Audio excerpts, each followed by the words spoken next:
Welcome back, fellow football fanatics. It's College Football with Sam here, and joining us is my good friend JT Sports, and we're going to talk about a lot of things relating to college football here in kind of this blitz segment. So make sure to subscribe, like the video, comment your thoughts down below as we're going back and forth with each other on these different topics. And how are you doing, JT? And let everyone know where they can find you. Man, I'm doing good. I'm always feeling good when I'm on with college football with Sam, the best college football platform out here. And you can find me, JT Sports, YouTube, wherever you get your podcast from, Apple, Spotify. We're talking NFL, college football 24/7. If you live, eat, breathe, and you sleep football like me and college football with Sam, JT Sports is the place to be, man. Well, thank you for that high praise. I really appreciate it. That's what we're trying to do here is build a, six-figure subscriber network or greater if possible and really get invested in college football and where the sport's heading, the power leagues, the SEC, Big 10. Hopefully the ACC and Big 12 can catch up. I really don't like where, people are legitimately proposing a almost NFL like model with the SEC Yeah. and Big Ten being two different Just, divisions. just go ahead and cancel the season if you think the ACC and the Big 12 never have a shot. But the same people that say, oh, the ACC and the Big 12 are irrelevant, we seem to forget that, LSU and Brian Kelly got their bucks kicked in their first 3 years when they've gone up against the ACC. FSU smacked them twice. Last year, USC smacked them. So I'm just saying, there's a reason why we play the games. We might as well not play the games anymore if that's the case. Yeah, there is a reason we play the games, and something that I think conveniently gets forgotten at times is that the reason the SEC and the Big Ten have now leveled up and, separated more than ever compared to the rest is that they took the better teams from the Big 12 for the SEC, and then the Big 10 just destroyed the Pac 12, and the ACC, especially the ACC, and to a lesser degree, the Big 12 got kind of the leftovers. I think Utah's a pretty good program. I think that Colorado's had a good history before, and Arizona State has a lot of resources. But yeah, it's sad.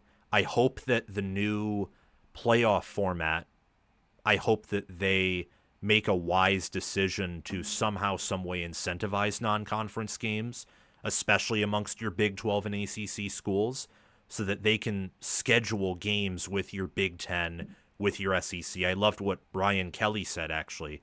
As much as I don't think he's going to work out at LSU, I liked what he said about a Big 10 SEC challenge. What do you think about that? I feel like that alliance will be a foreshadowing for something bigger to come. I think with a Big Ten SEC alliance, it more so shows how fast that we're pivoting towards the Super League in college football because essentially it's the equivalent to the AFC, NFC, and then you'll have an annual Big Ten opponent that you'll play, and then you'll have two other teams outside of the Big Ten realm, maybe your ACC, your Big 12 team that you're plug in there. Maybe you'll play one less conference game at SEC play because that's been a huge talking point. But that's how I feel the sport's starting to go. I feel eventually we will see the collapse of the NCAA, and the only thing really keeping it together is March Madness. If it wasn't for March Madness, I feel we would have already seen the separation. But college football probably will be the first to break off from the NCAA. Because when Greg Sankey said that quote about, I got people in my room asking me, why are we still a part of the NCAA? I feel like that was him kind of throwing some shots out there that we've already got a plan in motion. And that alliance with the Big Ten, the SEC, I feel will be the first domino effect to come, which you already control the playoffs, so you essentially control the sport. So, how long do you think it'll take for that to come to fruition, the Super League? I give it 3 to 4 years. It's already in Really? motion. So the NCAA, the commissioners and the school presidents, they already don't feel it's competent. They already feel that it's outdated with the new era of NIL and the transfer portal. They can't regulate it. They got to go to conferences. They got to go to Congress to solve all their problems. Then you control the playoff format. The Big Ten, the SEC pretty much are going to have to away with how the playoff is formatted. So that's the second infinity stone that they have. The third one would be, okay, now we're able to figure out how we can further grow our monopoly by having an alliance with the Big Ten. And then the next domino would be, what happens to the rest of the G5? They could just get a G5 ultimatum, say, you either abide by our rules and, we give you one seat at the dance, you have your own playoffs, or you just can't participate in our league anyway. And then the fifth one would be forcing Notre Dame to join the conference, because there is going to be no in between for Notre Dame when we get this Super League. Either you're going to join us or you're going to fall with the rest of the NCAA. And plus, there'll be too much money on the table for Notre Dame not to. If we get a Super League, you're looking at teams getting estimated anywhere between $80 to $100 million a year, with how the television rights deal is going to be set up around that time. Yeah, absolutely. Last thing before we move on to some scheduled topics of the day. Do you think that maybe, obviously you and I agree that a Super League is it's not good for the sport. An SEC Big Ten only Super League. It'd be very unfortunate. But do you think it might be appropriate and that it could even be beneficial for your G5, or maybe now G6 with the Pac-12 kind of reemerging or trying to? Do you think it'd be a good idea for your G6, G5 to separate from the Power 4 and those become different divisions, and then your Big 12 is maybe your new group of 5, and the ACC is the in-between, and your Big 10 SEC is your Power 2, and that way they're only playing each other, and occasionally you can play a G6 opponent, kind of like how schools used to play FCS opponents, or still do? The way I see this happening is that you got your Big Ten, your SEC, the ACC will implode because it's already on the brink of implosion, because Clemson and Florida State are going to get out of their television rights deal with the agreement they pretty much came to. You'll have those two schools go to either the SEC or the Big Ten, and then, somebody would take Miami along with that. And then maybe the Big Ten picks up Virginia or Georgia Tech, an academic institution, and then the rest of the ACC leftovers go to the Big 12, and then that will be the three power conferences.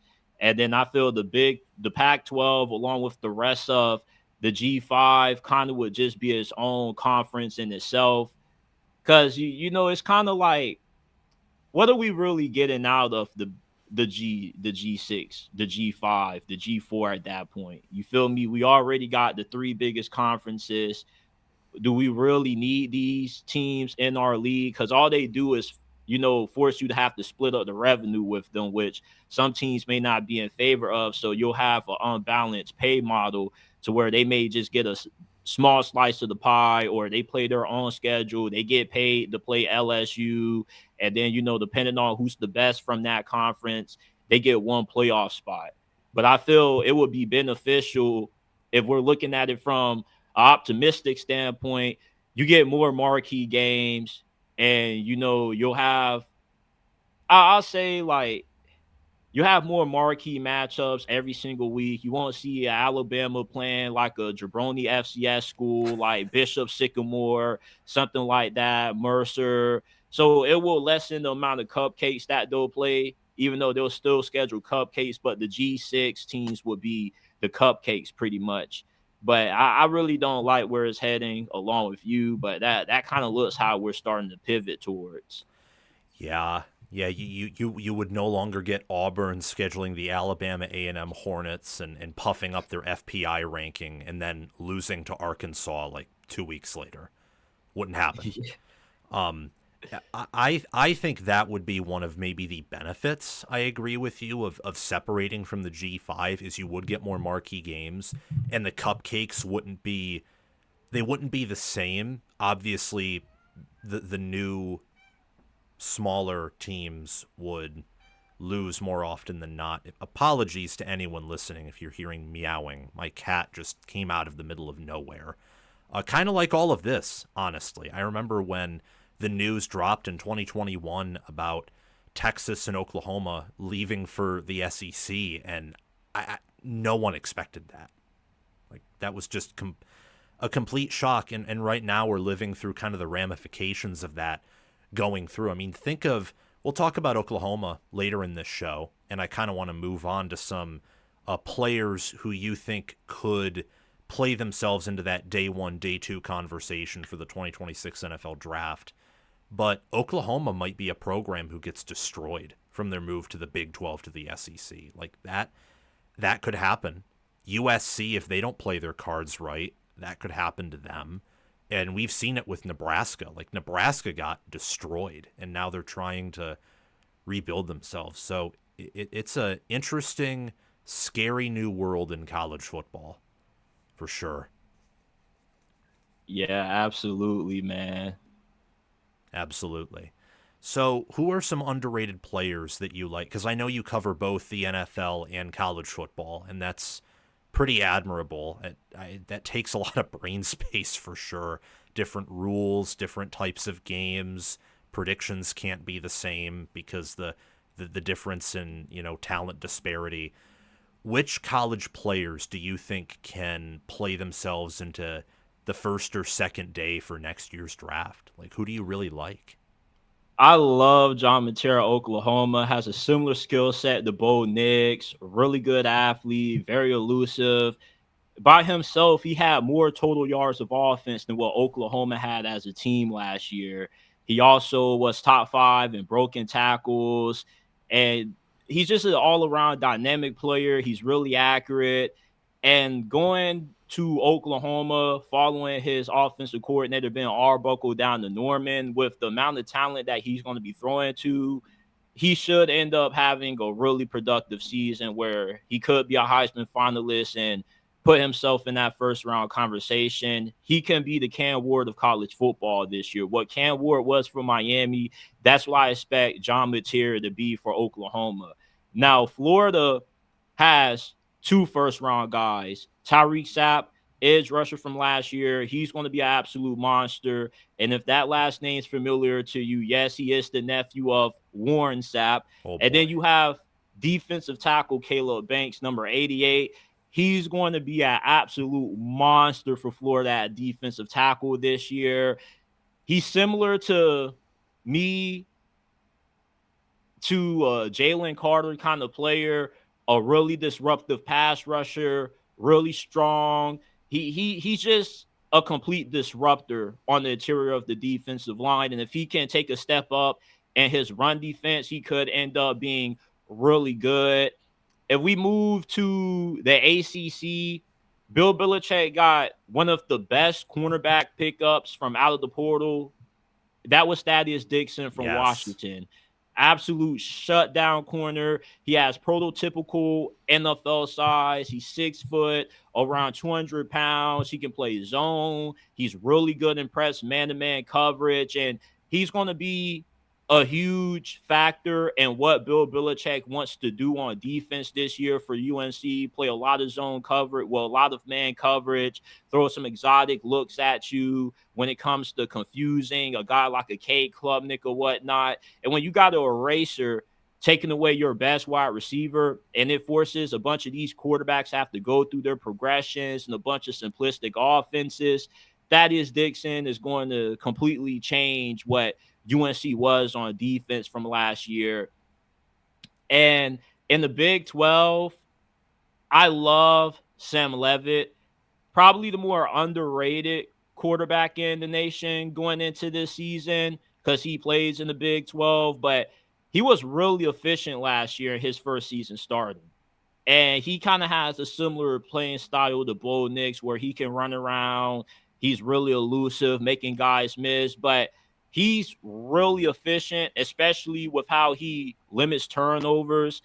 And he's the large reason why Arizona State probably ends up winning the Big 12 again this year. Although Texas Tech, with that oil money, they're making a run at that themselves. But yeah, those are a few guys that I believe can play themselves in the first round consideration.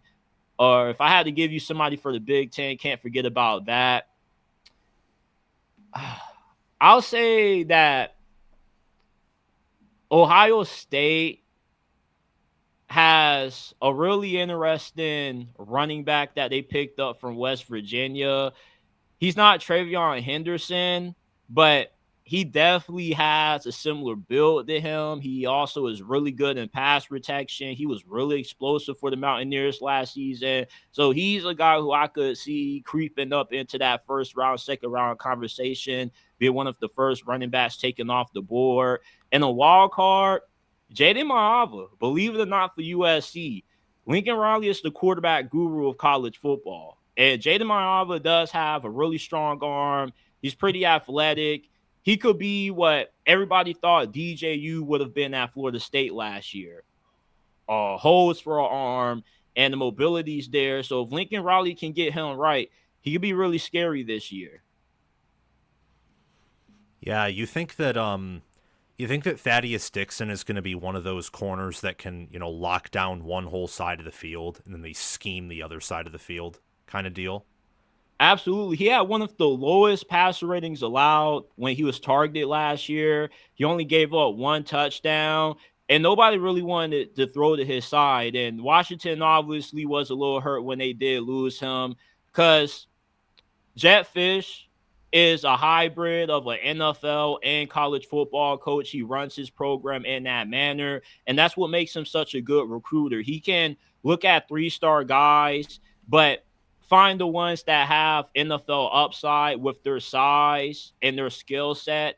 And that's why Steve Belichick, Belichick's son, who was Washington's defensive coordinator last year, brought him along because having a guy like that in the ACC where you're not really going up against a lot of premier receivers outside when they play Clemson, he definitely should boost his draft stock. And the NFL is all about physical traits. Thaddeus Dixon definitely has all that you look for in the first round boundary corner.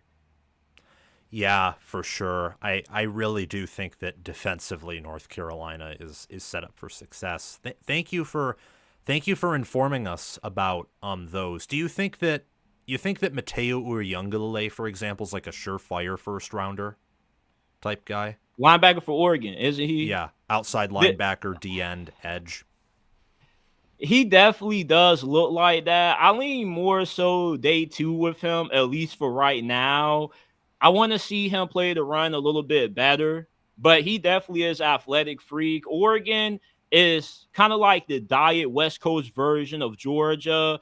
With the guys they recruit on the defensive line, you can obviously tell and look at them. Yeah, that's a Georgia defensive lineman. Oh, yeah, that definitely is an Oregon defensive lineman because they're just way more athletically gifted than everybody else. If you go back and you watch that Illinois Oregon game, Illinois got blitzed. They didn't know what the hell they were lining up against. They just have a bunch of cyborgs on that defensive line. Mateo Uyunglele definitely fits that mold. If he can piece together another productive season, he definitely will creep in that first round conversation as well. And then I would say, last but not least, what about Deni Dennis Sutton, Penn State D end? Oh, yeah, I love him. That's who's embracing the number 11 this year, isn't he? He's taking over that number. I forget.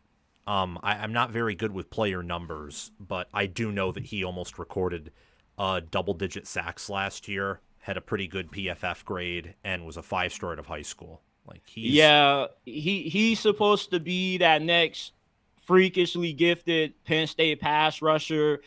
Is no, he isn't wearing that number 11, but yeah, he is that next line of Penn State pass rushers that's going to end up probably being in that first round conversation. And the thing about him is that he kind of is in that same conversation as what LT Overton is with Alabama. the same way you can talk about him, you can talk about LT Overton as well. You want to see more production, definitely, but he has all of the freakish traits that you look for, and a guy that probably goes in the top 15. When you just watch him run, the dude looks like the Incredible Hulk out there. And Penn State always finds these well-built defensive linemen. You know, they're really chiseled. It looks like they got steroid bumps on their arms. When you look at Penn State, I don't know what they do when they recruit these defensive ends or these outside linebackers, but yeah, they always have a first round guy. He's going to be that dude. Yeah, it used to be they looked that way because they were smaller on the D line than a lot of higher Big Ten programs. But they're, I mean, a little bit off topic here, but at D tackle, they have like three guys who had 70 PFF grades or better with several hundred snaps between them. And I think they have like five D tackles, maybe more, that weigh over 300 pounds now. Like they're big and fast. It's like the ultimate combination. Thank you for telling us about those players. I think John Mateer is going to be very exciting, and I think a lot of people are going to be right and a lot of people are going to be wrong because the consensus seems to be the consensus is not popular, but it's a consensus because a consensus is always an average of the opinions. But the opinions are either first round guy or statistically didn't perform all that well against the best teams he faced. And then people are trying to figure out what to take from each one. So I'm excited to watch him, especially against Michigan in week 2. Texas will definitely have a better defense than Michigan, but that might be the second best defense they play all year. It'll be a huge test for Mateer and one that he can pass. Yeah, and the last guy, the dude I thought was denied in the Sutton wearing the 11 is actually LeVar Arrington. Look out for him. He's a true freshman, but he reminds me a lot of what they had last year. How did I Kobe forget his King, name? No, Abdul who Carter. Yes, he reminds me a lot of Abdul Carter. I can't believe I forgot it. Yeah, this dude is an absolute freak. He was a 4-star coming out of high school. He has the exact similar playing style to him, just freakishly athletic. The dude is just a plus athlete. And then he has the versatility to play both inside and outside linebacker also. So he has a little bit of both between Abdul Carter and Michael Parsons. It's interesting to see how Penn State will use him, but he's wearing that number 11, and they just don't give that number to anybody. And I do expect him to be a true freshman All-American at the end of this season. I know Penn State is stacked on the defensive line, but I'll be shocked if he doesn't get significant playing time this year. He's one of those guys that you got to put on the field. He's just too good not to have on the field. And I've seen a lot of clips on TikTok with him going viral, just how he's just dominating in practice. And he's been the talk of Penn State for this offseason as far as true freshmen go. So I expect them to have a really big impact with true freshman season. Yeah, I think especially if they let him move to edge. They're deep at linebacker. I think they're deeper at D tackle than a lot of people realize. But with some injuries, they really only have two proven DNs. So if he's good enough and he can hold his own in the trenches, I would love to see him at edge and DN for them. Speaking of a Big Ten team, who do you like in the Big Ten? Which teams do you think are either underrated or are going to be the cream of the crop in that conference this year? I love Nebraska. Matt Rule's year 3 magic is kind of being forgotten about. Year 3, everywhere he goes, he wins. Temple, he won in year 3. Baylor, he won in year 3. They didn't do it for the Carolina Panthers, but that's the NFL. This is college Exactly. football. This is Matt Rule's domain. You got Dylan Raiola throwing the dang key. I can't believe nobody's talking about Dane Key going to Nebraska. Both him and Barry and Brown were criminally underutilized because Kentucky couldn't get quarterback right. He's going to be one of the most electric receivers in the Big Ten this year. He may just be the fastest receiver in this conference. They should have a really good defense, although I don't know if they'll be as good this year as what they were last year because FSU took Tony White from them. Incredible, incredible pickup for them. But they should have a really good defensive line, although they do lose a little bit of production from that position. They did have pretty good depth last year. But Dylan Raiola, he's Patrick Mahomes from Timu. If he takes that next jump, we keep hyping up DJ Lackway, but we're not talking enough about Dylan Raiola. I don't think the apple falls too far from the tree when it comes to DJ Lackway and Dylan Raiola, because I don't know if you remember that touchdown that he threw. He's running to the right side of the field. He throws an absolute laser to the opposite hash for a tutty. And that's when I was like, okay, I see the Patrick Mahomes comparisons. And although Nebraska hasn't recruited up to par of what Ohio State or Penn State or Oregon have, they have a really favorable schedule. Yes, they And do. they could easily find their way to the Big Ten championship if they get a few things that fall their way, because you don't got to play Ohio State. You got to play Michigan, which definitely is going to be a tough game for them, but definitely a winnable one. And you got to play Penn State. Maybe you lose that one, but outside of that, every single game that they play is winnable. Yes. And out of all the teams that Ohio State played last year, Nebraska gave them fits when they played. They barely walked out of that game with the win. And that game was at home, by the way, as well. So if you can go on the road to the shoe and push Ohio State the way that Nebraska did, I expect a really big year 3 out of them. Oh, for sure. I have them just going over their preseason win total.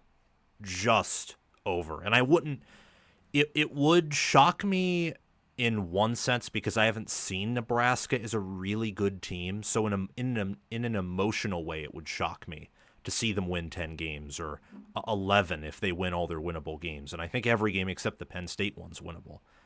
But at the same time, analytically, and returning the 5-star quarterback and giving him Dane Key and then Dana Holgerson, it makes sense.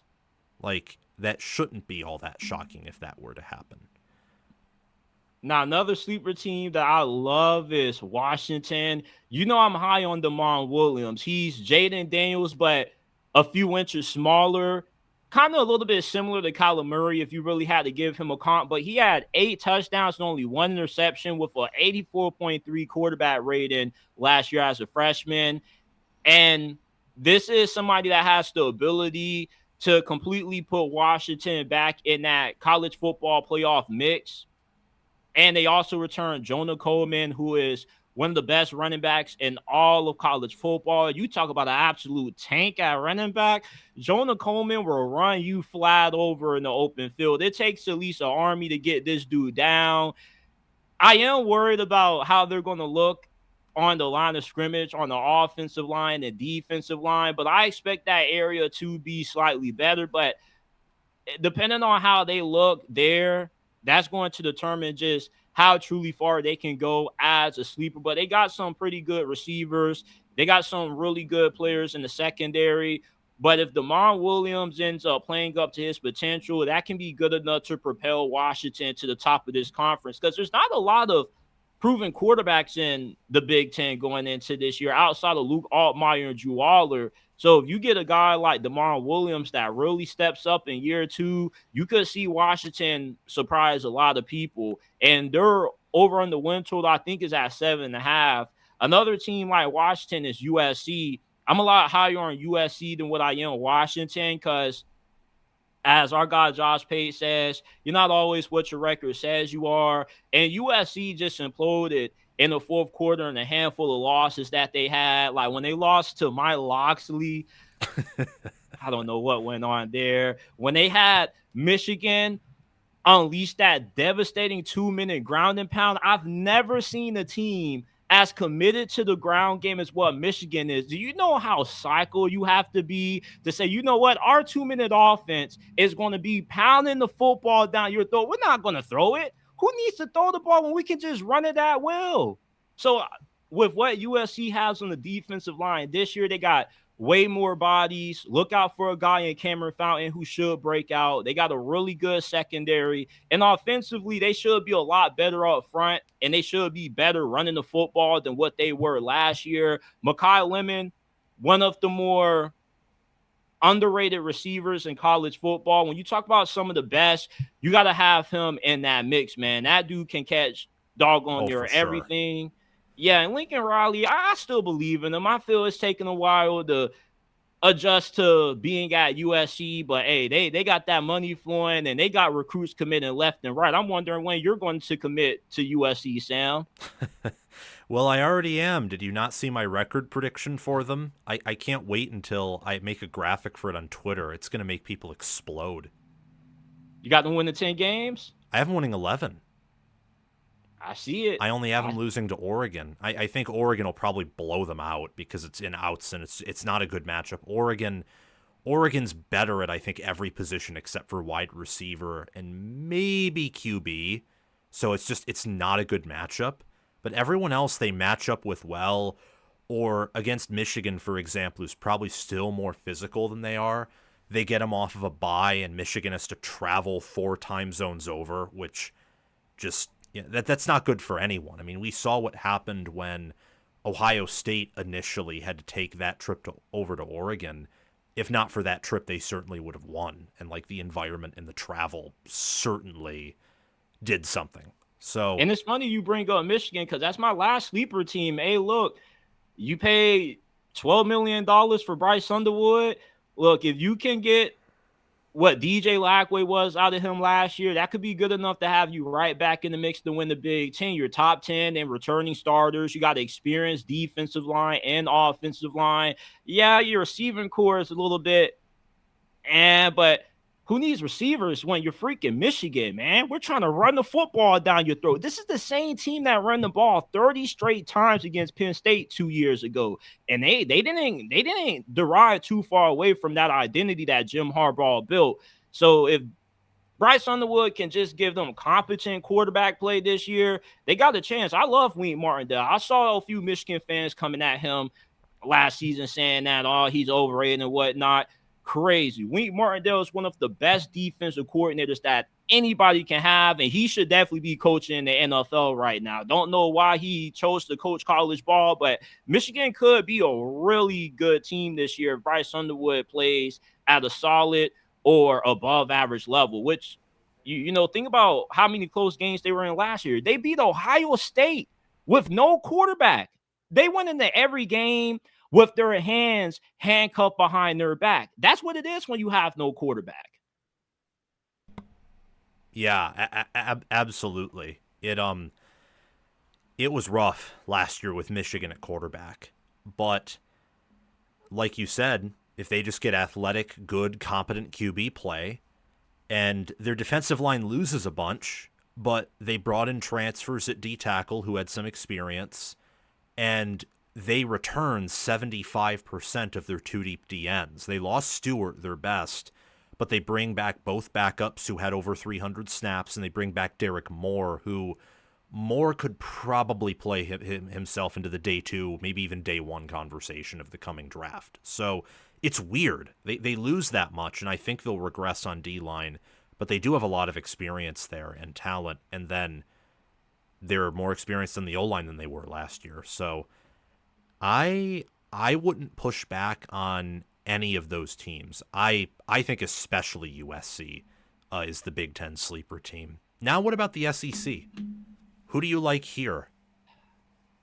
It's really hard to say the sleeper teams in the SEC because is there really a team in the SEC that's being slept on? I mean, it seems like everybody has about 10 or 15, pretty much all the SEC teams in the top 25. You got folks that got Auburn in the top 25 with Jackson Arnold starting at them at quarterback. I'll start with Auburn. If Hugh Freeze can put some razzle dazzle on Jackson Arnold, and let's say he has a Bo Nix arc where he leaves Oklahoma, where he was so bad, turned the football over. You would have thought that he got paid off by Vegas with how he was giving over that pigskin against Tennessee. If he does end up living up to somewhat of that high billing he had out of high school, we're talking about an Auburn team that could compete for the SEC championship. This is one of their better squads that they've had. They got a really good offensive line. They got one of the better receiving cores in college football. You got the Georgia Tech transfer. You got Cam Coleman, who's up there with Jeremiah Smith and Ryan Williams. The quarterback play just held them back. And defensively, they're pretty good. They got a really good secondary as well. So for Auburn, quarterback play is going to be what makes or breaks them. And I think Jackson Arnold could be pretty decent. If he's not, you got Deuce Knight, who was a blue chipper coming out of high school as well. So they're a team that I put in the sleeper mode. Oklahoma, I have them as a sleeper just because although Josh Pate is high on them, a lot of other people seem to feel otherwise about Oklahoma. They're either one of those teams that you're all in on, you think they're going to be a borderline playoff contender, or you just think they're going to be flat out garbage. I can't see that happening. You got John Mateer throwing to a talented receiving core. People forget about Deion Burks. You haven't forgot about Deion Burks. You're a Big Ten guy. You saw him tearing it up at Purdue. And we Yeah, I know, like him to break out this year after injury. yeah, they got Jaden. Not like I don't see Oklahoma becoming the Nebraska of the SEC because they just got too much money flowing around. I They got too mean, much money. yeah, just to quickly interject, I think the one argument for them potentially being that is if once again the offensive line's underwhelming and then your defense is really good and your skill position players are good. But outside of Frost being an idiot, that was kind of the crux of 2021 Nebraska was their O-line was weak and that neutered the offense in key moments, and then the defense was really good, but they couldn't do it for all 4 quarters. I will say I think the public opinion is a little too positive in Oklahoma now, but I think that's because of like Pate putting them top 10 and maybe others following suit. I definitely think they're a top 25 power rated team. Because, like you said, too much talent, and their defense is loaded.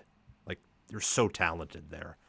Another sleeper I have is LSU.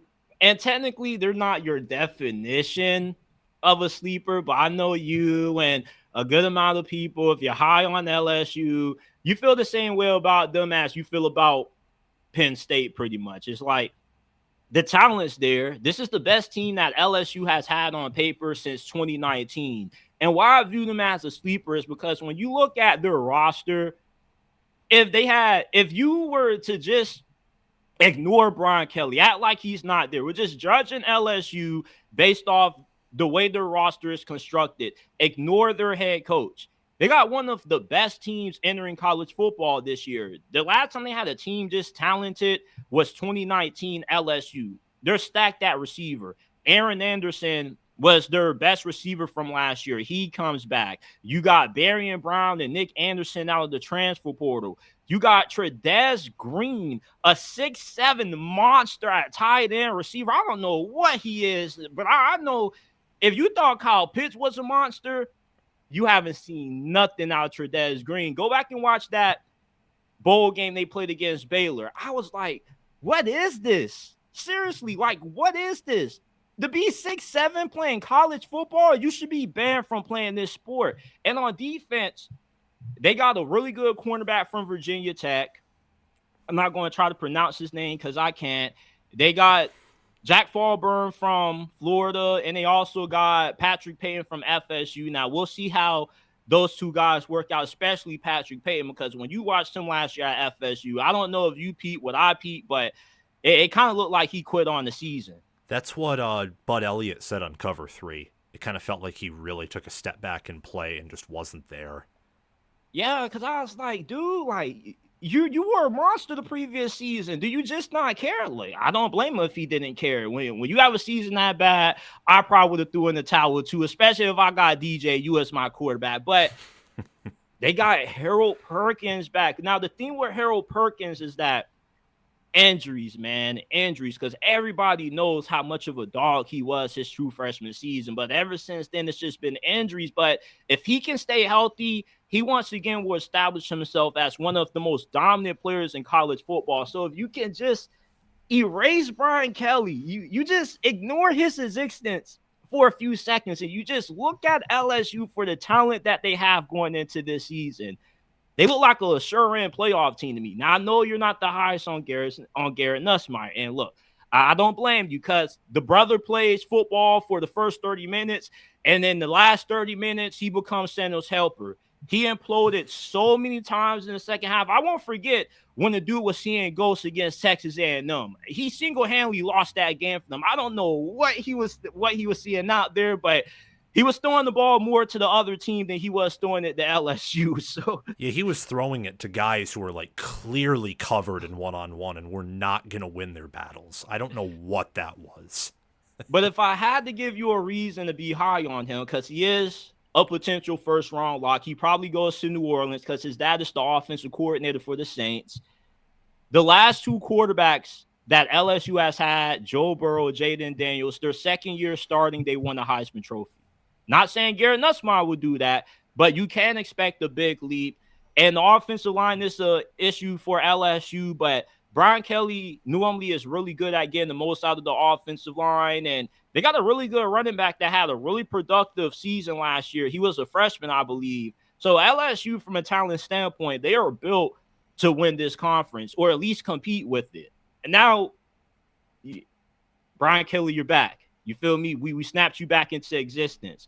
Brian Kelly has been coaching for longer than me and you have been alive. He's won everywhere he's been. Now, I'm not saying he's going to win a national championship, but he can at least get LSU to the playoffs. He got Notre Dame to the playoffs. As much as people like the crap on what he did at Notre Dame, he's the winningest coach in the history of their program. Yeah, he wasn't able to win the big ones and whatnot. Marcus Freeman did more in less years than what he did, but he still got them to the playoffs. He still got them to a national championship game. And if you were to rank the top 10 most successful programs of the 2010s, Notre Dame would be in that mix.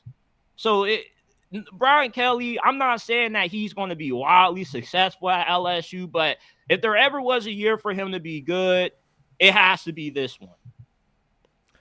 Yeah, I can see them having success. I'm not picking them to, but especially after I reviewed their spring portal additions and then did a deeper dive on their overall roster, I said, okay, like they have players, especially in the defensive backfield, and like Whit Weeks, for example, and then they got AJ Halsey from Houston, who's really, really good. And then Brad Davis is a good enough O-line coach that with Thompson and Moore coming in from the portal, if they can gel, they'll be a step back, but it's not like it's going to be a disaster. Before we move on, I got one more for you. I can't forget this team. South Carolina. Oh, my goodness. They're sleeping on the Gamecocks this year, Sam. Look, with South Carolina, this is what people have to take into account. They got two of the best players in the SEC. Agreed. At the most impactful positions that have the largest say in wins and losses. Lenore Sellers turned into a superhuman during the second half of last year. You talk about Cam Newton reincarnated in a young man's body. It was Lenore Sellers. He had 18 broken tackles against Clemson. He single-handedly won that game for them. That was the most broken tackles that a single player had all season, more than Ashton Jeanty. You got Dylan Stewart. I mean, if both of these guys just absolutely were that good last year, imagine the step that they're going to take this year. Dylan Stewart could be Jadeveon Clowney 2.0, and they got Jadeveon Clowney's cousin on their roster. Like, South Carolina, if you want a coach that's going to have you ready to play as an underdog against top 25 competition, Shane Beamer's going to get it done. And don't forget about the month that they have owned to themselves, Cocktober. Somebody's going to go down during Cocktober. South Carolina was a borderline playoff team last year. I think this year they definitely can get the 9 wins because nobody expected them to be that good last year. They are a team that when you have no expectations for them, that's when they end up playing their best. Absolutely. I think that Sellers is a top 2 quarterback in America. I think that only Cade Klubnik is better. So 2 best quarterbacks in America, I think, reside in South Carolina. And yeah, I like the Cam Newton comp way more with Sellers than I do Lagway. And maybe I'm wrong there, but I feel like Sellers last year was more of a proven freak all around athlete than Lagway was. Now, part of that's because Sellers is older, sure, but I mean that Clemson game was insane. That was crazy. I've watched that game and the highlights of it several times, especially to figure out what went wrong with Clemson, because I'm struggling to see how that team from last year can all of a sudden win it all this year when you need to make up a lot of ground to do that, because last year's Clemson team was not top 10 at all. But yeah, Sellers is insane. I really love him, and then Dylan Stewart. Do you think if we got time, I can sell you on Clemson? Probably we can do that in another show, because in part because I am sold on them. I'm just trying to figure out like if I'm too low or too high. I don't quite think they're number one, but I certainly see them in the top 5 range with how much everyone else loses, and the fact that Goodwin was just so bad that Allen is clearly an upgrade. But anyway, last thing I want to mention before we move on from this is, do you think Georgia's a little underrated? I feel like people have almost wishfully discarded them. And with how much went wrong for their entire roster last year, I don't think it's a good idea. Like, think of like Pate, for example, who ranked him behind Oklahoma. I'm sorry if you're an Oklahoma fan or if you're a fan who doesn't like Georgia, but I feel like if those two teams were to meet up tomorrow and play, I feel like it would look like Georgia versus Texas the first time around, and Georgia just finishes with 8 sacks and 20 TFLs, and Mateer looks like Arch Manning in his like that game, like total deer in headlights. I feel like Georgia is beyond undervalued, which is insane. It's because Georgia doesn't have flash at quarterback. Because remember when they had Sir Stetson Bennett, the mailman, they were slept on all season long. It was, he's going to come back down to earth. He's going to come back down to earth. And all Stetson Bennett did was win. Won Kirby Smart's first national championship. Then what did they do the following season? They could go back to back, but they got Stetson Bennett. Like, he's going to come back down to earth. Sir Stetson Bennett never came back down to earth. They got to make a Disney movie after Stetson Bennett, because what he did as a walk-on for Georgia is something that you can only see in the Disney movie. And what everybody gets wrong about Georgia is that it's this misconception they need great quarterback play to win. Georgia won with Jake Fromm. Kirby Smart's the same coach who picked Jake Fromm over Justin Fields. When you look at the last 3 national champions, Georgia, Michigan, Ohio State, you know what they all had in common? None of those guys had outstanding quarterback play. J.J. McCarthy was a first-round pick, but not because he had elite production. He had elite NFL traits. The dude was a bona fide handoff merchant. Will Howard, it's like he was cool. You feel me? But would you rather have Will Howard or Cam Ward? I think we all know the answer to easily that. Cam Ward. Like, yeah, the point you make is wonderful. Like, Will Howard maybe could become a great story, but the probability says he'll eventually like not be on a team in 5 years unless he's a career backup.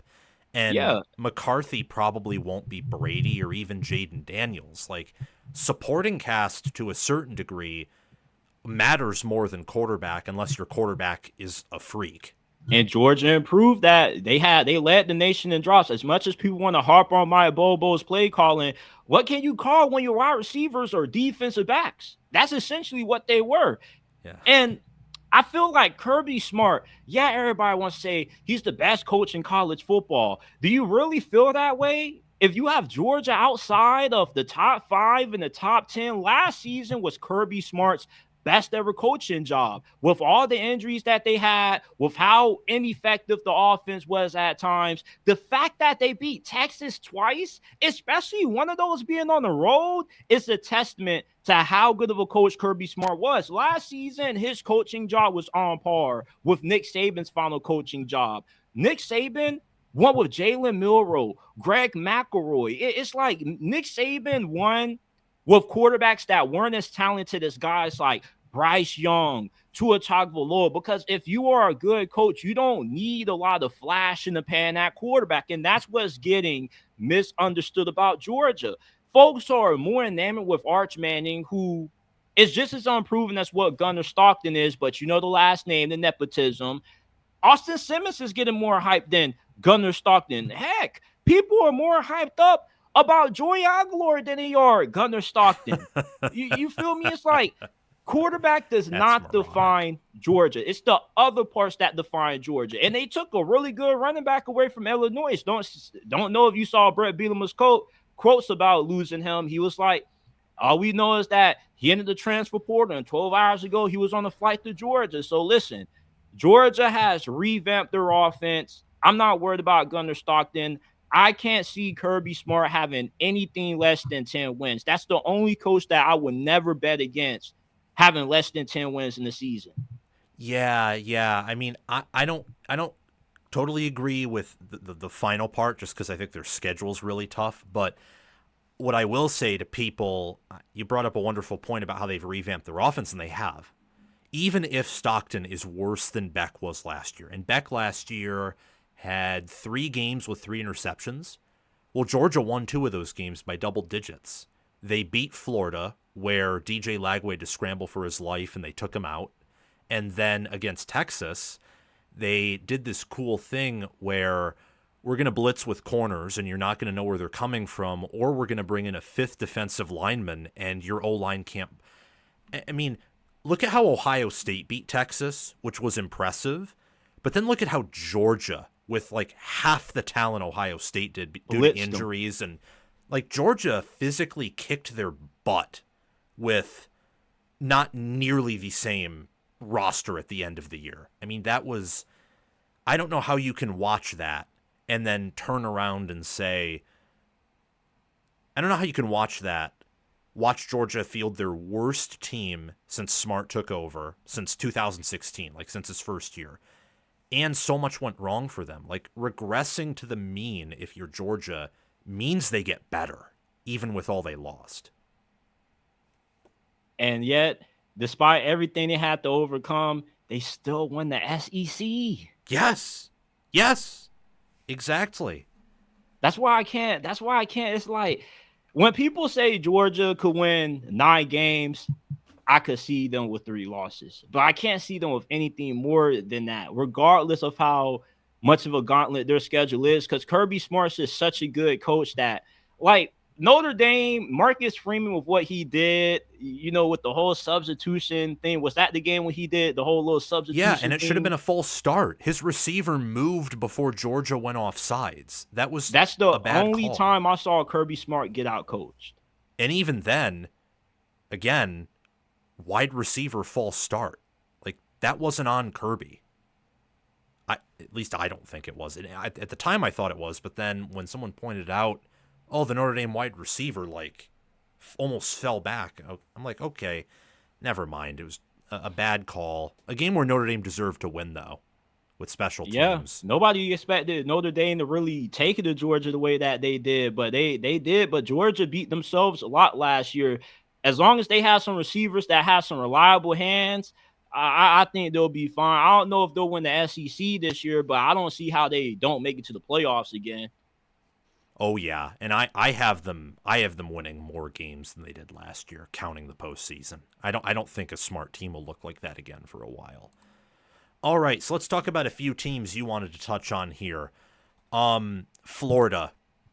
Any thoughts that you have specifically on Florida that you want to share? Yeah, Florida could win the SEC this year. I got them 9-3, 10-2. They're going to beat at least Texas or Georgia. They already had Georgia's number somewhat last year. And I've been at war with Georgia fans all offseason because I said that Florida has closed the gap because they bring back more returning production on both sides of the ball than what Georgia has. They have a more proven offensive line. They got a more proven defensive line. Their secondary still, they bring a lot of guys back, but you still have to see it with that position. But all results point to that position taking a step up. And DJ Lagway, look, 12 touchdowns, 9 interceptions, never got more hype. the way they're talking about this dude, the Messiah resurrected in Gainesville. That's how he's been talked about. So if he's as good as that, if he truly is God on the college football field, then Texas is going down to the swamp. The swamp is one of the toughest places to play in college football. We remember when Utah went on the road and they lost to Florida in that game, and they had a really good squad that year of Cam Rising.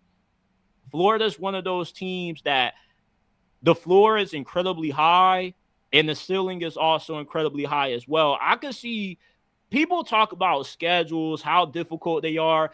Everybody in the SEC is playing a difficult schedule. And even if you don't have as difficult of a schedule as what most SEC teams do, there is no duck and no smoke in this conference. You could be Missouri, have a cakewalk of a schedule, and lose to South Carolina or lose to Vanderbilt, because Vanderbilt is no slouch. They return a lot of experience on defense. So everybody in the SEC is playing a tough schedule. The best separate themselves, though.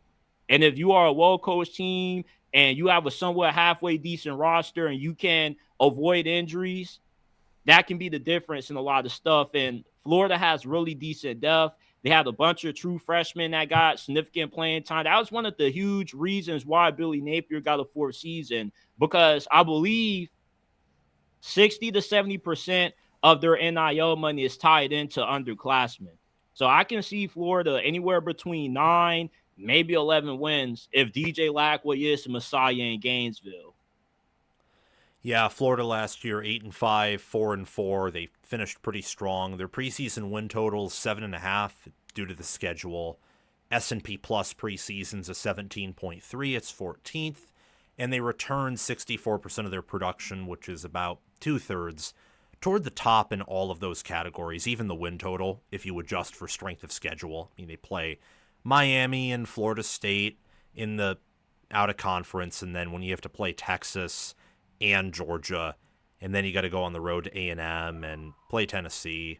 Well, yeah, tough schedule. But yes, if DJ Lagway is a top 5 QB, if he is generational, they absolutely will win a lot of games and be in that playoff conversation. Oklahoma, you touched on them earlier, but a specific record prediction, thoughts as to how far they could go with their schedule and roster. Oklahoma, the ceiling is 9-3, maybe 10-2. I feel they got a chance to beat Texas this year. You can't judge rivalry games off talent. If that's the case, Michigan had no business beating Ohio That's State fair. as a 3-point touchdown underdog. Rivalry games are never decided by talent. Rivalry games just have a different flavor to them. And if Oklahoma has a halfway decent offensive line, they got a shot in that game, because Texas also replaces a bunch of starters on their offensive line. Now, Oklahoma isn't replacing starters, but they're more so trying to get the pieces corrected. But I feel they're going to be good on that position because of the money that they've invested, how well they recruit and develop talent. They should be pretty decent on the offensive line. We know how good that Brent Venables defense is going to be. And it really just comes down to John Mateer. Now, if John Mateer lives up to this preseason hype, what's the difference between him and Arch Manning? What's the gap? Tiny, if at all. Exactly. So he's good enough to get it done against Texas. We forget that Texas lost to Oklahoma not too long ago. So it's not like this is a one-sided rivalry. And Oklahoma deserves more respect as what they are as a football program. This is a blue blood. Last year was the worst season that Oklahoma has had in like the last 2-3 decades. And even if it doesn't work out with Brent Venables, you know what Oklahoma has? A bunch of money. So they probably end up buying away Fran Brown, buying away Rhett Lashley, who's not too far away, not too far down the corner.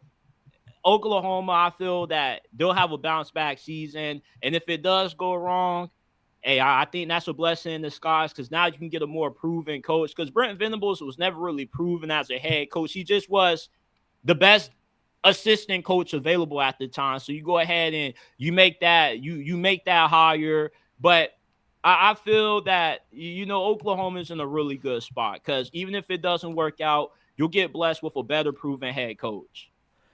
Yeah, Oklahoma last year 6-7, 2-6, lost to Navy and whatever, one of those But you know crummy what Oklahoma's problem also was? injuries. They yeah, they tried to win like they were Iowa. And if you would have put Oklahoma in the Big Ten last year, they probably could have been a 7, maybe 8 win team with how good their defense was, because the Big Ten isn't littered with a bunch of talented teams. Like, it's good from the top four, but the lower you go, the more middle of the pack teams you start to find. Oklahoma was Iowa trapped in the SEC, and you can't win that way. Oh yeah, I agree with that to a certain degree. It like because yeah, schedules are easier, but they also should have lost to Auburn and then Houston and Tulane. Like them playing Oklahoma close was just bad. Like that was Michigan last year was utterly disappointing and disgusting to watch. And then at the end of the year, it wasn't more bearable. They were just able to find ways to win close games against better opponents, but it was still disgusting. Oklahoma finished below them in power ratings. I have no idea how that was even possible. Like outside of the injuries and then Arnold was just a total bust, at least at Oklahoma. Um yeah, I mean win total 6.5 and they're favored against Michigan. So that tells you that they're kind of expecting them to start hot and then when the schedule ramps up, we'll see. Um they can beat Texas, but I think only because it's a rivalry game. If I were to look at roster on roster, I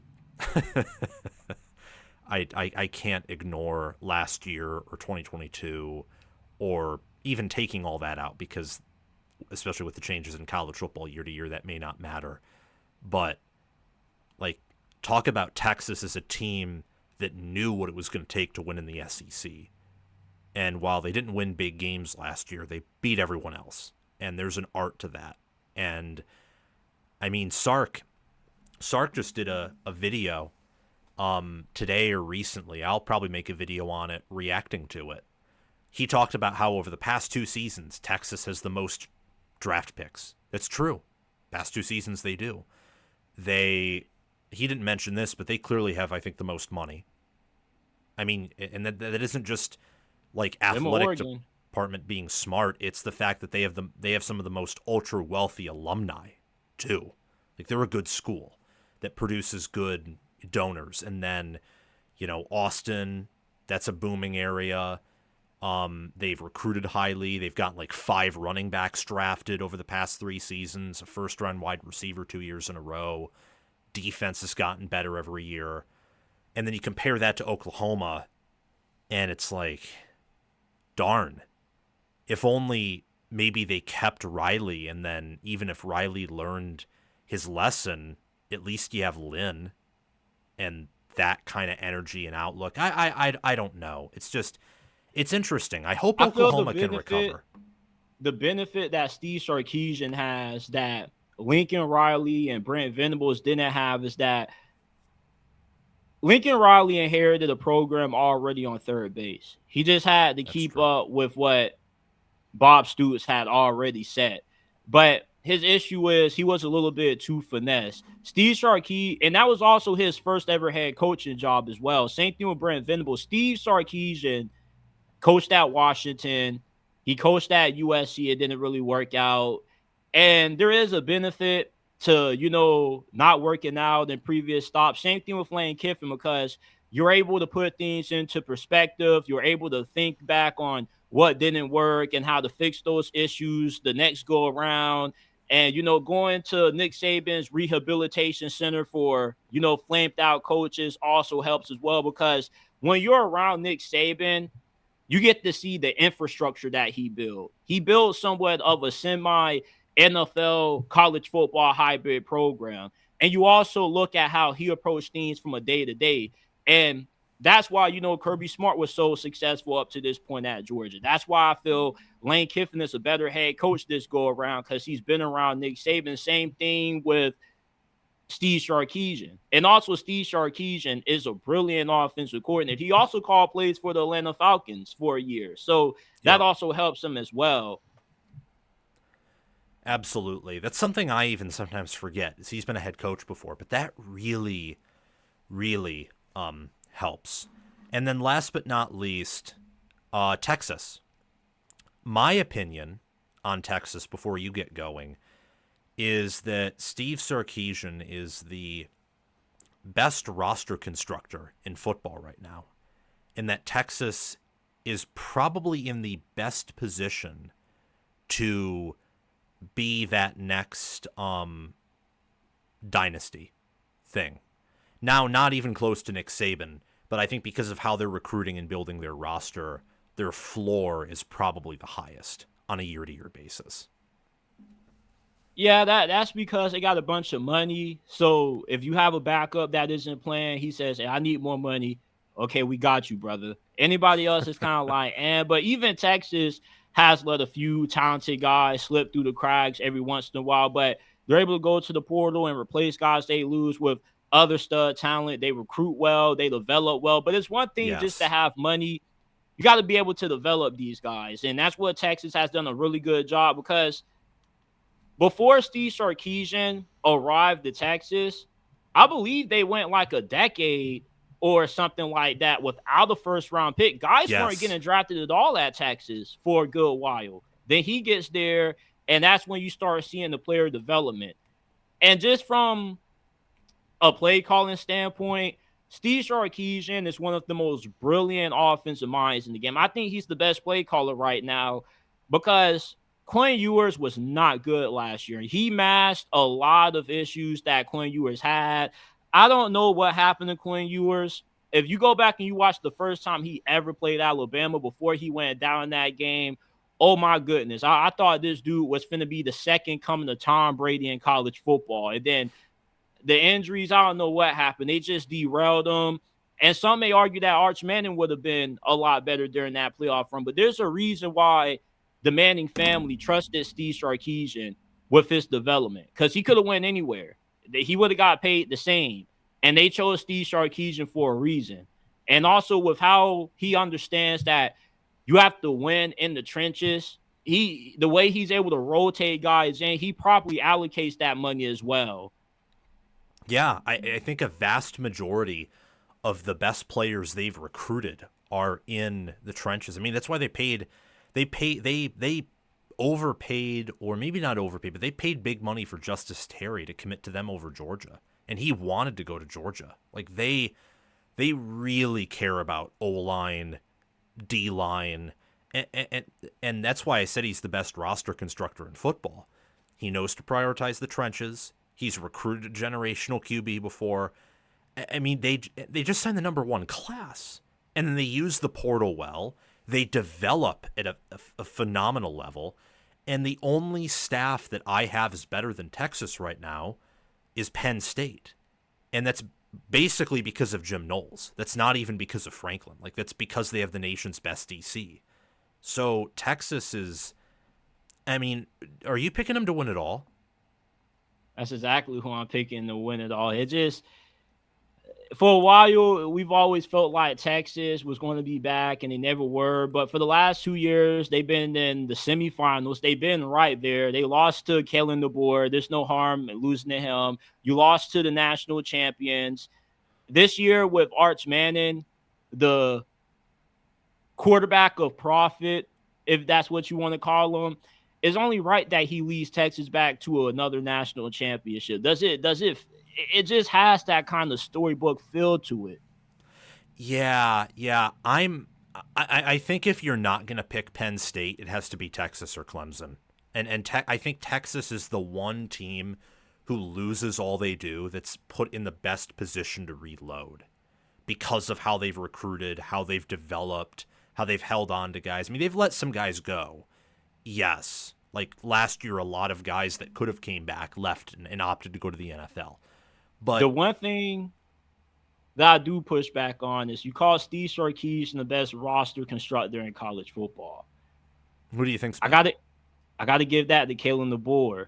The dude took Washington, who 2 years before he got there was on the brink of extinction by Jimmy Lake. You remember when Jimmy Lake was punching players on the sidelines and Yes. whatnot? I was like, oh my goodness, how the mighty have fallen. Kalen DeBoer comes in 2 years later with Michael Penix. They're in the national championship. Who would have expected that Washington would take down Texas, who had a talent advantage over them? They had I actually three predicted players from. that. I picked him to go to the playoffs, and then when the matchups weren't how I picked him in the preseason, I picked him to beat Texas. It kind of We felt. were high on Washington that year. Yeah, we were. I do remember that. We had to win the Pac-12. Yeah, it's like the job he did developing those players and bringing in Michael Penix, finding good portal additions. He's done the same thing at Alabama. There's this misconception that Alabama has fallen off when the recruiting still is just as good, if not maybe a tad bit better than what it was at Nick Saban. Kalen DeBoer is going into USC's backyard, still in their best recruits. They got 3 of the top 5 highest rated players out of Cali. They did the same thing in Florida. 2 of the 5 highest rated recruits in Florida. They can go in Texas. They got Keelan Russell in Texas' backyard, even though he committed to SMU. They got guys from Georgia's backyard. So the thing with Kalen DeBoer is just, can he smash those ants with a sledgehammer? Because Alabama is still that team because Thomas Castanelos, Diego Pavia still hive them up. Alabama still is everybody's Super Bowl. Yes. And And that he was a started a lot of problem. true freshmen last year. Yeah, and they bring back a lot of guys. That was his problem at Washington too, is they got up for the big games, but then they could never sustain it against smaller competition. I mean, in his first year there, they beat Oregon on the road and then beat a 10-win Oregon State team, but lost to UCLA and Arizona State. And then the following year, they didn't score a offensive touchdown against a 2-10 Arizona State team. So, yeah, I I say roster constructor with Sarkisian in the sense of recruiting, like allocation of resources to players. Like I'm not even factoring in development there. Like a lot of it's recruiting, knowing how to balance everything out. I think DeBoer is probably the best builder, given what he did at Washington, Fresno, even Indiana as an OC. I just think he has to figure out how to manage Alabama when you don't really have to build. You have to maintain and make sure you beat everyone. There is no building at Bama. Like, sure, I don't think Saban left it in as good of a spot as some people think, but you have a lot of talent and you have a lot of resources. I feel he would have went 9-3 last season, and Oh that, yeah, I feel that's why he wasn't high on Bama. People before the season said, "Oh, he's just hating." I was like, I don't know. Nick Saban might be on to something. Like when they lost to Vandy, he wasn't too surprised. Like he kind of knew the state that they were in because Josh Pate was saying that. And Nick Saban's final couple of seasons, it took a prayer to Isaiah Bond to beat Auburn. He had a few close calls, and he played down the competition, and oh yet yeah, he got up for the big games. oh yeah, yeah. There were clearly cracks in the foundation towards the end. Clearly. Well, thank you so much for coming on. I really appreciated it. You can find him again at JT Sports on YouTube, on Instagram, X, any platforms you use for podcasts. You know, the whole deal. Is there anything you'd like to say before we end this episode? I mean, I just want to say once again, thank you for having me on the best college football platform on YouTube. Make sure you guys smash that like button.